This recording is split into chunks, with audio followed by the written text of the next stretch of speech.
Di tengah gemerlap modernnya kota London, berdiri sebuah benteng tua, megah namun menakutkan.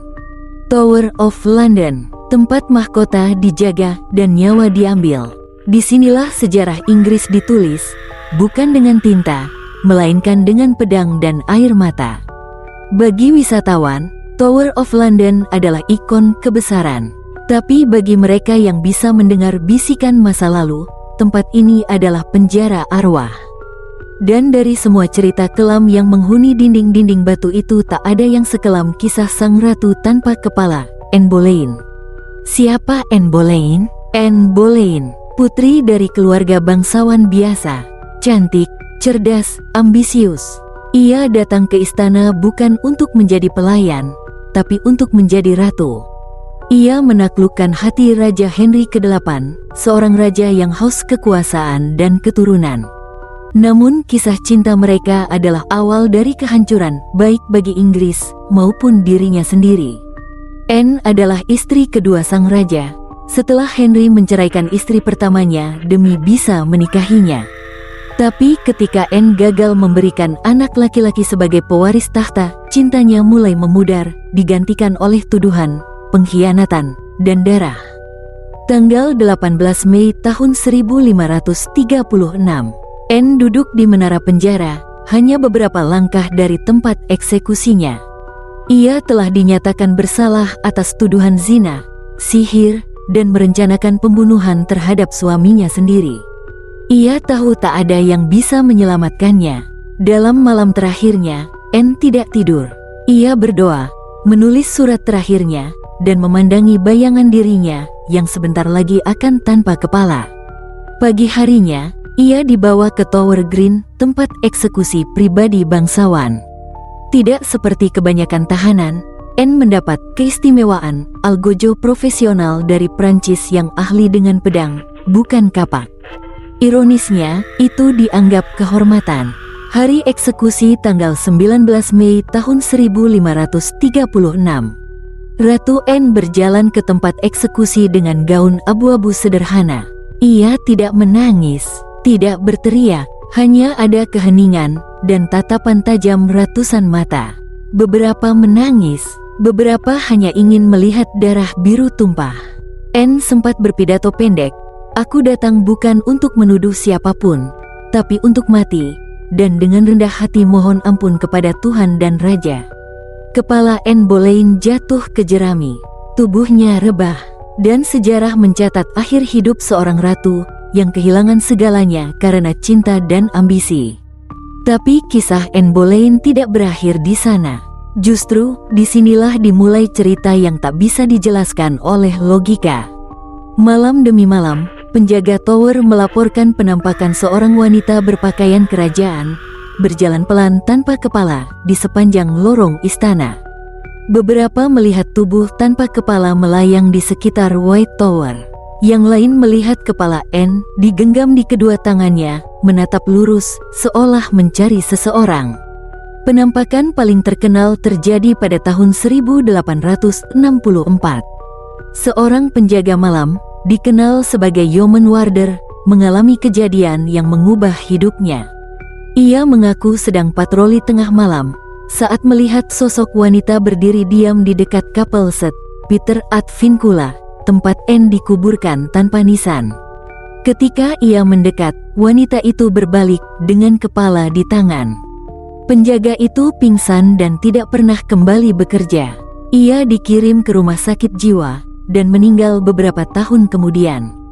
Lorong menuju Bloody Tower adalah tempat lain yang sering disebut-sebut dihantui Anne. Dindingnya masih menyimpan noda merah samar. Beberapa pengunjung mengaku mendengar suara napas pelan atau suara perempuan menyanyikan lagu pengantar tidur di tengah udara yang membeku. Tapi yang paling mengerikan, ada kesaksian turis yang merekam video di tempat eksekusi Anne. Dalam rekaman itu, tak ada siapa-siapa. Tapi setelah dicek kembali di rumah, di antara kabut pagi, terlihat bayangan wanita dengan gaun abad ke-16, menatap langsung ke kamera. Mata hitam, tanpa bola mata, dan wajahnya tidak ada, karena lehernya berhenti di bahu. Beberapa pakar supranatural percaya, Anne Boleyn adalah contoh klasik arwah penasaran. Dia mati tanpa keadilan, dituduh tanpa bukti nyata, dan jiwanya terjebak dalam dinding sejarah berdarah Tower of London. Sementara sejarah terus berjalan, turis datang dan pergi. Tapi mereka yang sensitif bisa merasakannya. Dingin tiba-tiba di siang hari. Suara desahan dari balik batu tua. Cermin yang berembun padahal tak ada uap. Anne masih di sana, berjalan, menunggu, mungkin mencari raja yang mengkhianatinya, atau menanti keadilan yang tak pernah datang. Tower of London bukan hanya tempat eksekusi, tapi juga tempat menghilangnya masa kecil. Tahun 1483, dua pangeran muda, Edward kelima, 13 tahun, dan adiknya Richard, 9 tahun, dimasukkan ke dalam tower oleh pamannya, Richard Duke of Gloucester. Alasannya, untuk perlindungan. Nyatanya, mereka tidak pernah keluar lagi. Mereka terakhir terlihat bermain di halaman, sebelum satu persatu jendela kamar mereka ditutup rapat, dan tidak ada yang melihat mereka lagi. Bertahun-tahun kemudian, saat renovasi menara, ditemukan dua kerangka kecil di bawah tangga batu. Sejak saat itu, banyak yang melaporkan penampakan dua sosok anak kecil di lorong gelap. Mereka berjalan beriringan, saling menggenggam tangan. Wajahnya pucat, mengenakan pakaian abad pertengahan, dan mata mereka selalu memandang kosong. Kesaksian turis berkata, "Saya sedang di dekat White Tower, sendirian, dan saya melihat dua anak berdiri diam, memandang saya. Tapi waktu saya berkedip, mereka hilang. Dan tempat mereka berdiri terasa beku seperti di dalam kulkas." Tahun 1541, Margaret Pole, Countess of Salisbury, dieksekusi atas perintah Raja Henry ke-8. Namun berbeda dari Anne Boleyn, eksekusinya menjadi kekacauan berdarah. Ia adalah wanita tua, berusia 67 tahun, dan dianggap sebagai ancaman politik. Namun ketika Algojo hendak memenggalnya, Margaret menolak berlutut. Ia melarikan diri ke sekeliling Tower Green, sambil berteriak, "Saya bukan pengkhianat. Tuhan tahu saya tak bersalah." Algojo mengejarnya dan menebas punggungnya berkali-kali dalam eksekusi paling brutal yang tercatat di Tower. Dan hingga kini, setiap malam tanggal 27 Mei, beberapa penjaga melaporkan melihat sosok wanita tua berlari tergesa, darah menetes dari punggungnya, dan suara napas yang tersengal-sengal. Seolah waktu belum mengizinkan kematiannya usai. Yeoman Warders, atau dikenal sebagai Beefeaters, adalah penjaga Tower of London yang tinggal di dalam kompleks. Banyak dari mereka tak suka menceritakan kisah horor, tapi ada beberapa yang tak bisa melupakannya. Kesaksian penjaga mengatakan bahwa suatu malam, ia patroli sekitar pukul 2 pagi.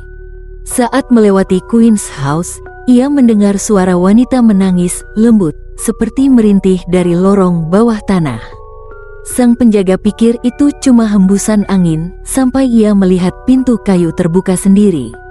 Padahal terkunci sejak sore. Penjaga itu mengaku melihat bayangan putih berdiri di ujung lorong. Saat ia mendekat, lampu lentera padam, dan ia hanya mendengar satu kata, "Henry." Keesokan harinya, ia meminta pindah tugas ke area luar menara. Tidak hanya penjaga, turis pun mengalami kejadian ganjil. Seorang pengunjung asal Kanada pernah mengunggah rekaman video saat tur malam. Video itu memperlihatkan lorong kosong, tapi dalam beberapa frame, muncul bayangan gaun panjang putih melayang melewati lensa. Komentar sang turis, "Saya pikir itu efek cahaya, tapi saat kami kembali ke hotel, saya mimpi buruk berhari-hari. Dalam mimpi itu, seorang wanita tanpa kepala duduk di ujung tempat tidur saya. Saya terbangun, dan kaki saya lebam seperti ada yang mencengkeram." Laporan semacam ini bukan satu atau dua. Ada yang merasa ditampar, ada yang mendadak kehilangan suara. Bahkan ada turis yang mendadak pingsan saat berdiri di atas lokasi eksekusi Anne Boleyn. Tower of London bukan hanya tumpukan batu tua. Ia adalah kapsul waktu, tempat masa lalu masih bernafas. Tempat rasa sakit dan ketidakadilan membentuk gaung abadi. Setiap lorong menyimpan cerita, setiap jendela menyimpan tatapan yang tak bisa dilihat mata biasa. Dan setiap malam, sejarah hidup kembali. Dalam bisikan, dalam langkah tak terlihat, dalam jeritan yang tak terdengar oleh semua. Tower of London, saksi bisu keagungan, pengkhianatan, dan kematian. Di tempat ini, ratu dipenggal, anak-anak hilang, bangsawan dibantai. Dan mereka semua mungkin masih di sana. Jadi, jika suatu hari kamu berkunjung dan merasa seseorang memegang tanganmu di kegelapan, jangan panik, itu mungkin Anne, atau Edward, atau Margaret. Mereka hanya ingin dikenang, karena sejarah tidak selalu mau dilupakan. Apakah kamu percaya bahwa tempat bisa menyimpan emosi, bahkan jiwa? Tulis di komentar. Dan kalau kamu suka cerita horor sejarah seperti ini, jangan lupa like, subscribe, dan nyalakan lonceng, agar kamu tidak ketinggalan kisah menyeramkan berikutnya.